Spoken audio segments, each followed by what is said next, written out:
Hello everybody, this is Albert with Green Tea House. I hope you're doing well today. Today we're going to talk about caffeine. Now before we begin, I appreciate if you haven't done so already, please hit the like button, subscribe, and hit the notification bell so these episodes come fresh to you. So caffeine, what do we know about caffeine in tea? Well, there's a lot of things we can talk about. I think one of the most important things to get out of the way is that there are not certain categories of tea, and again, there's 6 categories of tea. We're not talking about tisanes or herbals. There are 6 categories of tea that come from the Camellia sinensis plant, and there's no one category of tea that actually has more caffeine. This was disputed or refuted in the 2008 Oxford toxicology study that they did. They said there was no discernible differences in the amount of caffeine from the 6 categories of tea. Now, this flies really in the face of conventional wisdom, which would typically tell you that white and green teas have less caffeine.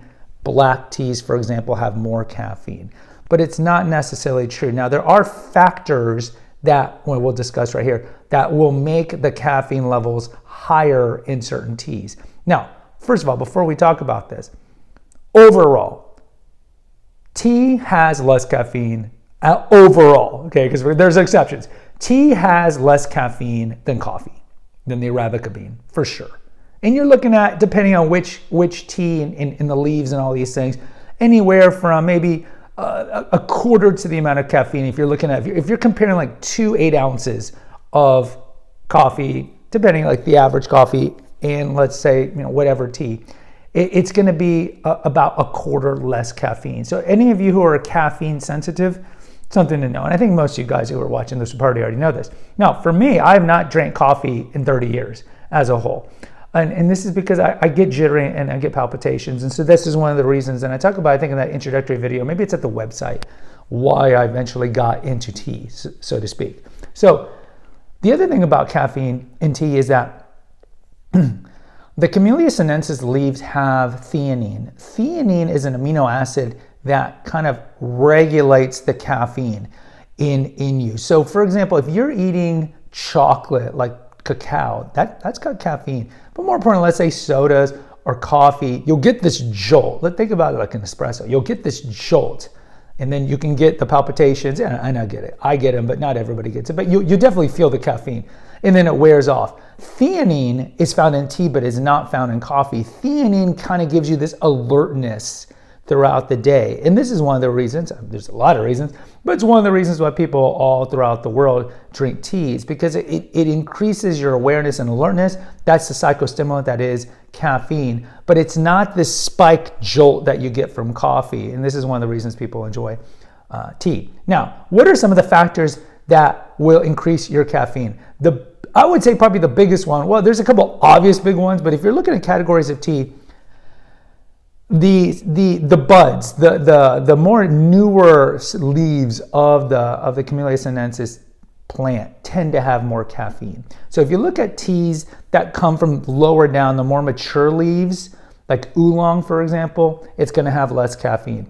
If you look at certainly ones that have the stems and the twigs that have some leaves, but it's a lot of the rest of the plant, and this is, for example, if you look at something like Kukicha from Japan, that has a lot more, that's going to be very low in caffeine.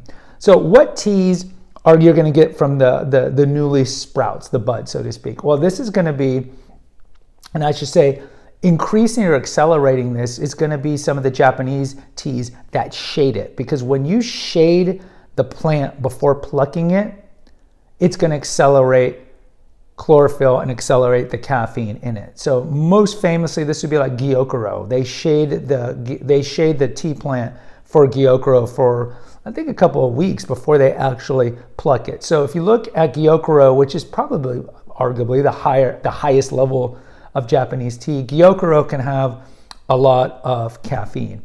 Another one that does have some shading is going to be matcha. And the other reason why matcha has a lot of caffeine is because unlike all the other teas, which we infuse, right? So we suck out the great chemicals and catechins and all these things from it. Matcha, of course, is ground up. So you are ingesting the entire leaf. Now, this is great in terms of health benefits, and it's great in terms of the caffeine because you're going to get all the caffeine instead of it being infused in water. The bad thing is if you're not getting organic matcha, there's pesticides that sometimes are sprayed on, I guess, unscrupulous places, and so you are getting more pesticides. So make sure you get your matcha organic, which we have. So you look at something like matcha is going to be high in caffeine.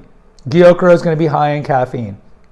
And anything that is newly picked is going to have higher levels. So typically some of the Indian black teas are going to be newly picked as well. And you know that is the creme de la creme as a whole in the tea world, is you're getting the newly sprouted buds. That's the best taste profile for all cultivars of tea. So the other thing that we're looking at, and these are the obvious ones, is, well, the amount of tea that you're going to use, right? So if you're using 1 teaspoon of tea as opposed to 5 teaspoons of tea, regardless if it's a green, like Essentia, or if it's a Darjeeling, or if it's an Assam, like a Malti Assam, or whatever it is, if you're going to be using 5 teaspoons instead of 1, it's going to have more caffeine. Obviously, it's going to have more caffeine. So the amount of leaves that you use is going to play an influence in it. Another one is steepage time. Steepage time, the longer you steep, the more caffeine you're going to get, right? Because if you steep something, like in some places, going back to Gyokuro, they might steep Gyokuro for like a minute or 2, and then you re-steep for like 30 seconds, right? But if you leave it in there, and you know this with the taste profile, like if you ever have like in a travel container, we have an episode on different ways you can pack and drink your tea. But if you have one in these travel containers, or let's say you're cold brewing, like I have some rosehip in the fridge, which is, it's the same. But if you leave tea for hours in there, clearly when you drink it, it's going to be more potent, whatever tea it is or tisane it is.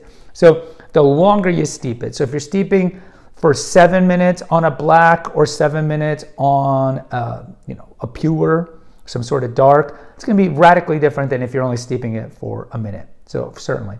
Temperature of the water, that plays a role. The hotter the water, the more caffeine you're going to get. So I would say these are the big kind of 4 things that you need to be looking at. Is the tea shaded? That's going to increase the chlorophyll. Is it getting plucked from the new buds? And then you're looking at the amount of leaves, the steepage time, and the water temperature. So can you look at the overall spectrum? Like if you just Google caffeine levels in tea, and those show you a lot of these diagrams, can you go by that? Sure, you can kind of go by that. For example, sencha, let's say, just classic Japanese tea, doesn't really have a lot of caffeine.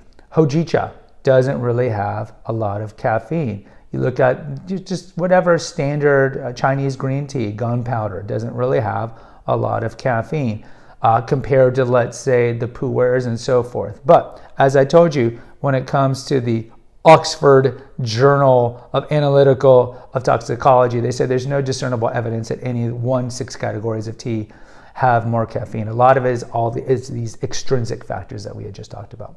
Guys, post in the comments. I would love to hear from you. Until next time, take care. God bless and pray.